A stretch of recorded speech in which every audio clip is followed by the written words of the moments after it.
तो आज की वीडियो में हम अध्यात्म जगत के कुछ मिथ्स को बस्ट करेंगे। अक्सर एक बात कही जाती है कि जल्दी सुधर जाओ, जल्दी संभल जाओ, क्योंकि ये मौका तुम्हारे लिए लास्ट है। लेकिन सच्चाई तो ये है कि कोई भी मौका आपके लिए आखिरी नहीं होता। हर बार ये पैकेज रिन्यूअल हो जाती है। हर बार आपको एक रिन्यू करके चांस दे दिया जाता है। अध्यात्म जगत में यही तो खूबसूरती है, क्योंकि आप भी अमर हैं, हम भी अमर हैं और यहाँ पर हम सब आए हुए हैं और हम सबको इन्फिनिट नंबर में और इन्फिनिट अमाउंट में चांसेस दिए जाते रहे हैं और दिए जाते रहेंगे। इसकी कोई ऐसी एक्सपायरी डेट नहीं है, ना ही इसकी कोई डेडलाइन है। इसका ये मतलब नहीं है कि आप कर्म के क्षेत्र में शिथिल हो जाइए। इसका ये मतलब नहीं है कि आप लापरवाह हो जाइए, निडर हो जाइए। आप केयरफुली अपना काम करते रहें। दूसरी बात यह कि रिन्यूअल आपकी कैसी है। ठीक है कि आपको एक मौका दिया जाता है, आपने उस मौके का सदुपयोग नहीं किया। इसके बाद फिर एक आपके सामने बड़ा दुख आ जाता है। इस दुख के बाद फिर आपको एक नया मौका मिल जाता है। उस दुख के बाद या तो सुख आएगा या फिर एक मौका आएगा। अगर आप उस मौके में चले गए तो इस सुख को आपने नकार दिया, तो ब्रह्मांड इसको एक पॉजिटिव सिग्नल के रूप में देखता है। मतलब वो देखता है कि इस बंदे ने सुख का चुनाव नहीं किया, इसने इस मौके का चुनाव किया जिसमें कि इसको कुछ कर करके आगे बढ़ जाना था। तो आपकी आत्मा आगे बढ़ गई। ज़्यादातर लोग दुख के बाद जो सुख का ऑप्शन आता है, सुख में फंस करके डूब जाते हैं, जिसके बाद फिर एक और बहुत बड़ा दुख आता है। तो दुख के बाद जो सुख आता है वो आपकी मर्जी से नहीं आता, वो अपने हिसाब से अपने टाइम पे आता है। लेकिन अगर दुख के बाद जो दो राहें खुलती हैं, एक है सुख का और एक है मौके का, उस मौके को अगर आप भुना लेते हैं, कोई अच्छा काम कर लेते हैं, तो आपके सामने फिर एक बहुत ही बड़ा पैराडाइम खुल जाता है, जिसके सामने आपके सामने सुख, आनंद तथा नए कार्य को करने की बहुत सारी संभावनाएं और रास्ते खुल जाते हैं। इसलिए कभी भी जीवन में सुख आए तो उसमें डूबे मत, क्योंकि सुख तो आपको निद्रा में सुला देगा। दूसरी बात यह है कि आप किसके एक्सिस पे चल रहे हैं। जैसे मैंने कहा कि रावण का लक्ष्य बहुत ऊंचा था। मैंने ये भी कहा कि हम में से बहुत सारे लोग ऐसे हैं जो कहते हैं कि मैं यूपीएससी कंप्लीट करके आईएएस बन जाऊं या आईपीएस बन जाऊं, या कुछ लोग एसडीएम बन जाते हैं तो अपने आप को बहुत बड़ा समझने लगते हैं। और बहुत सारे लोग एमएलए एमपी बन जाते हैं, जबकि ये एक बहुत ही छोटी सी यूनिट है। इसमें आप ज़्यादा से ज़्यादा एक विधानसभा क्षेत्र से निर्वाचित हो रहे हैं या लोकसभा क्षेत्र से निर्वाचित हो रहे हैं, और वो भी हमेशा के लिए नहीं, सिर्फ 5 सालों के लिए। या अगर आप आईएएस या एसडीएम बन गए तो 30-35 सालों के लिए आप देश की सेवा करेंगे, और वो भी देश के एक बहुत ही छोटे से भूभाग की, जो कि एक राज्य से भी बहुत छोटा है। तब भी इसका ऐश्वर्य, इसका जो मैग्निफिसेंस है, इसकी कोई सीमा नहीं है। इसके बारे में कुछ कहा नहीं जा सकता है। तो यहाँ पे आपका लक्ष्य ऊंचा था, लेकिन आपकी दृष्टि कहाँ पर है। आपका लक्ष्य कितना भी ऊंचा हो, लेकिन रावण के लक्ष्य से ऊंचा नहीं हो सकता है। आपका लक्ष्य सिकंदर के लक्ष्य से ऊंचा नहीं हो सकता। आपका लक्ष्य हिटलर के लक्ष्य से ऊंचा नहीं हो सकता है। हिटलर पहले पूरी यूरोप पर और फिर पूरी दुनिया पर कब्जा कर लेना चाहता था, और इसी तरह से जो आपका सिकंदर था, उसका लक्ष्य था पूरी पृथ्वी पर कब्जा करना। रावण का लक्ष्य तो इससे भी ऊपर का था। रावण तो त्रिलोकी पर कब्जा कर चुका था। उसने स्वर्गलोक के सभी देवी देवताओं के अधिकार छीन लिए थे, सभी ग्रहों के अधिकार छीन लिए थे, पाताल लोक के सारे अधिकार उसके कब्जे में आ गया था। पृथ्वी लोक पर उसका कब्जा चल रहा था। यहाँ पे जो ऋषि मुनि यज्ञ करते थे उनको वो मार देता था। किसी को श्रीहरि का पूजन नहीं करने देता था, क्योंकि इससे उसकी तामसिक शक्तियाँ घटती थी। इस दुनिया में जैसे जैसे सात्विक शक्तियाँ, ऋषि मुनियों की शक्तियाँ तथा ज्ञान प्रबल होते हैं, वैसे वैसे राक्षसों की शक्तियाँ घटती हैं। तामसिक और अंधकारमी शक्तियों पर बैन लगता है, वो प्रोहिबिटेड हो जाती हैं। रावण को ये अच्छा नहीं लगा। उसने त्रिलोकी पर ही अधिकार कर लिया। अब उसके अपोजिशन में कोई भी नहीं था। अब उससे बड़े सिर्फ 3 ही रह गए थे, ब्रह्मा, विष्णु और महेश। इसमें से कि उसने ब्रह्मा और महेश से वरदान ले लिया था। अब भगवान विष्णु को अवतार लेकर के आना पड़ गया। अब भी रावण का कुछ नहीं बिगड़ता अगर उसकी दृष्टि नीचे होती तो। उसका लक्ष्य ऊंचा था।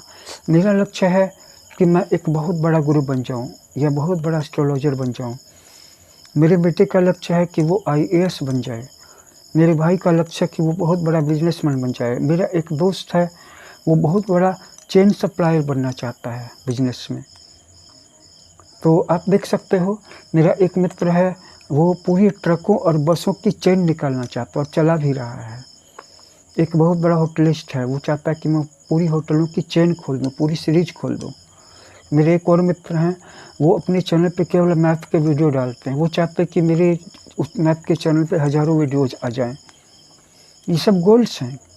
तो उनसे तो रावण का गोल बहुत बड़ा था।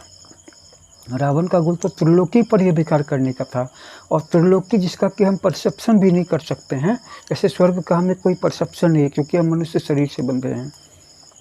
लेकिन उसका परसेप्शन इतना स्ट्रांग था, उसने तपस्या करके स्वर्गलोक पे कब्जा कर लिया, पाताल लोकों पे कब्जा कर लिया, और पृथ्वी लोक पे भी अपने चंगुल को जकड़ दिया। पूरी पृथ्वी उसके कब्जे में आ गई। सारे मनुष्य, सारे ऋषि मुनि इधर उधर अनाथ बन करके भागने लगे, छुप करके यज्ञ करते थे। वहाँ पर भी रावण के जो छिटपुट सेवक थे, राक्षस थे, आकर के ऋषि मुनियों का कत्ल कर देते थे।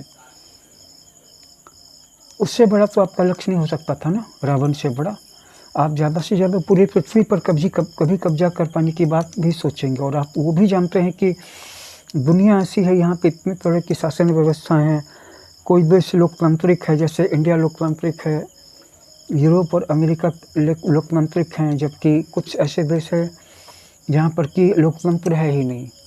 और कुछ देश ऐसे हैं जिनके पास तेल का भंडार है, कुछ देश ऐसे हैं जो मैन्युफैक्चरिंग के बादशाह हैं। तो अलग अलग शक्तियाँ, अलग अलग देश हैं, अलग अलग जियोपॉलिटिक्स है, अलग अलग डेमोग्राफी है, अलग अलग ज्योग्राफी है। तो कोई एक देश ही पूरी पृथ्वी पे कब्जा नहीं कर पाएगा, कभी भी कर नहीं पाया और आगे भी कर नहीं पाएगा। और रावण ने इस पृथ्वी सहित ऑलरेडी त्रिलोकी पे कब्जा कर लिया था। अब आप सोचिए, सोच करके देखिए कि इतना होने के बावजूद भी उसकी हार क्यों हो गई। राम ने उसका वध कर दिया, क्यों कर पाए?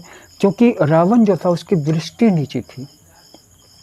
वैसे ही जब हम अपने जीवन में एक एक्सिस बनाते हैं कि हमारी दृष्टि ऊंची है, मध्यम है या नीची है। जैसे जिसकी दृष्टि नीची है, वो चाहेगा कि मैं बहुत बड़ा राजा बन जाऊं, या बहुत धनवान सेठ बन जाऊं, या बहुत बड़ा ऑफिसर बन जाऊं। लेकिन उसको पाने के बाद वो क्या करेगा? जैसे रावण ने किया था। रावण ने राम की स्त्री को का हरण कर लिया था।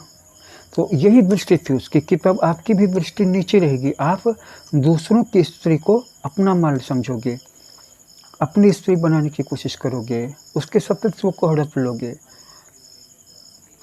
उसकी इज्जत को लूट लोगे, या फिर उसके पति की आंखों में धूल झोंक करके इसके साथ आप समय बिताओगे। इससे ज़्यादा तो आप क्या करोगे? अगर आपकी दृष्टि नीचे, अगर आपकी दृष्टि मध्यम है, तो आप सारी चीज़ों को ले करके चलोगे, आनंद को भी लेके चलोगे, लेकिन इज्जत को भी बचा के चलोगे। क्योंकि आप सोचोगे कि मुझे तो सामाजिक बना रहना है।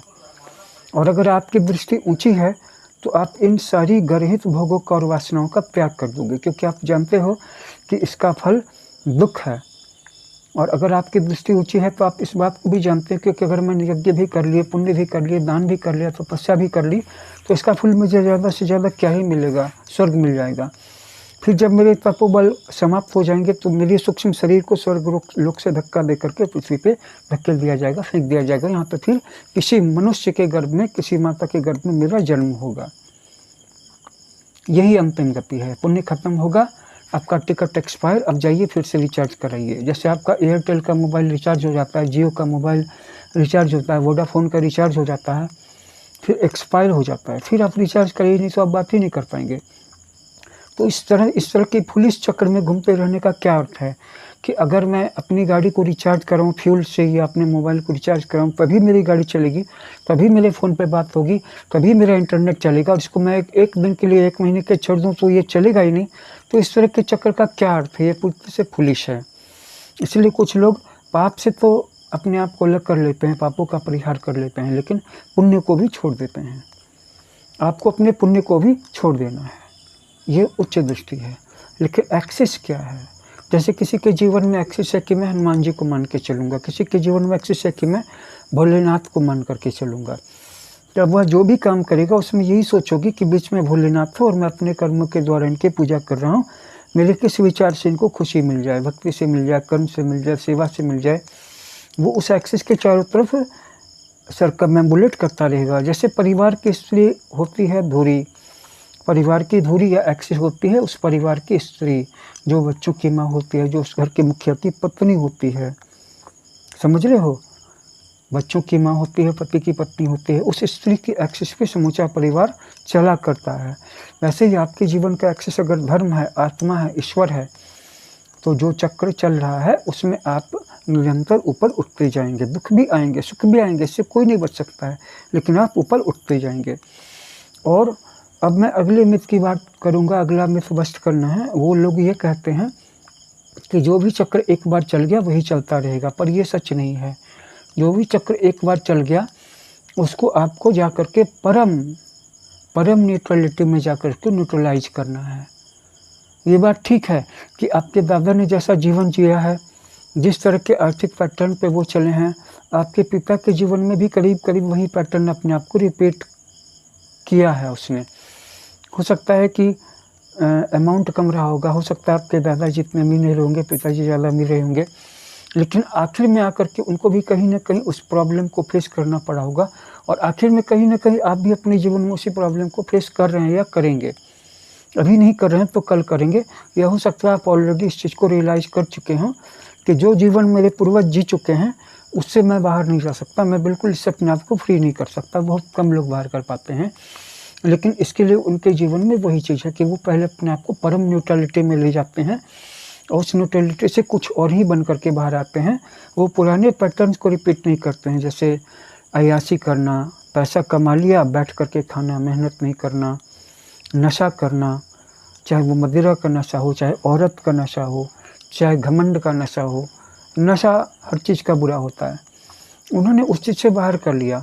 उन्होंने किसी भी चीज़ का घमंड नहीं किया, उन्होंने किसी भी औरत को अपनी कमज़ोरी नहीं बनाया, पराई औरत को अपनी वीकनेस नहीं बनाया। और उन्होंने फिर नशा नहीं किया, शराब नहीं पी, गांजा नहीं पिया, सिगरेट नहीं पी, कोकीन नहीं लिया, तंबाकू का सेवन नहीं किया, डिसिप्लिन लाइफ जिया।